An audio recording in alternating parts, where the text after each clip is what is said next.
As BCBAs, we implement reinforcement systems for our learners in the home, in schools, and community.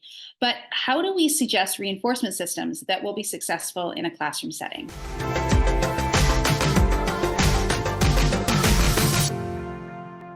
Hi, I'm Shira. And I'm Shayna. We are behavior analysts who create weekly content about how to teach kids with autism so that they make real progress. And we create shareable resources to make your job just a little easier. Today's topic is all about classroom reinforcement. And if you want more videos like this, make sure to subscribe and hit the notification bell to stay updated on new video releases.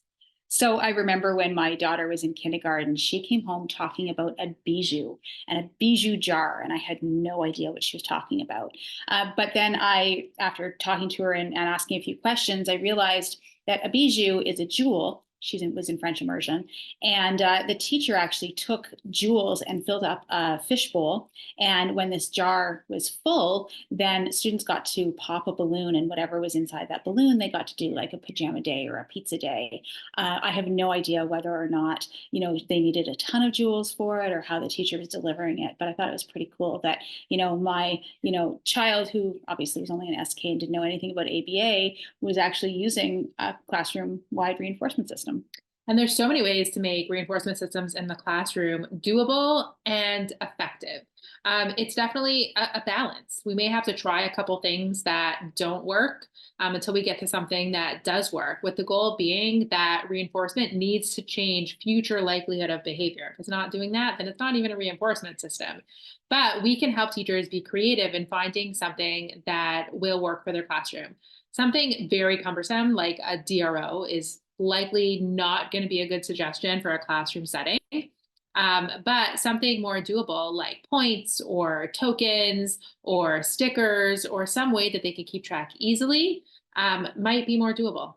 So the very first thing to do is observe the student in the classroom, observe the teacher in the classroom, and really observe all those interactions that are happening. Because like Shira said, there's specific reinforcement systems that just won't work in a classroom situation. They can't work. A teacher usually has a lot of students that person is teaching at any given time. And to have, a timer going off every 30 seconds or every couple minutes or having to deliver tokens on a really frequent basis might not be the right way to go. So really just watching and observing that classroom dynamic first before implementing anything is the best thing to do. And also talk to the teacher. There's one teacher who really doesn't like when kids have to carry things around with them. So giving kids token boards, while they sound great and the kids would really, benefit from them, wouldn't work with that teacher. So coming up with a creative solution was putting something like bracelets on the kids, and we would just be stamping their bracelets, or giving them something else to wear that they don't have to carry, and that acts as the reinforcement system. And the real big thing is asking yourself, what is the goal? What's the goal of the reinforcement system? And like Shira said, the goal is so that the students learn. It's either increasing some kind of skill acquisition behavior that you're working on, like waiting quietly, or it's asking questions, raising hand in class, something like that, or it's decreasing some type of challenging behavior in the classroom. So really looking at what's the goal of the reinforcement system and how do we get that reinforcement system to work and making sure that it is actually accomplishing your goal. And there are a lot of other variables that we can play around with to make this work.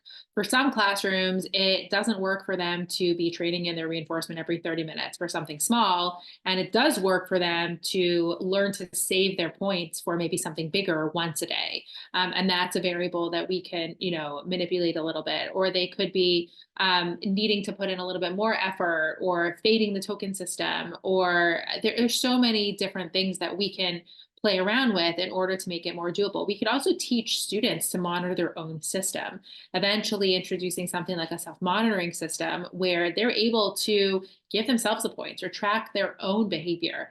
And something else that I like to remind teachers of is, even if right now the reinforcement system seems really cumbersome, our goal is to fade it so that a token system can become a behavior contract, which can become a self-monitoring system, which could be a simple like check in, check out that doesn't really take you a lot of time.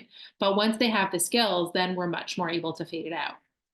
A lot of the time when I'm talking to teachers, I like to give them choice. So I give them some ideas and say, okay, what's your end goal here? Here's how we can get to that process.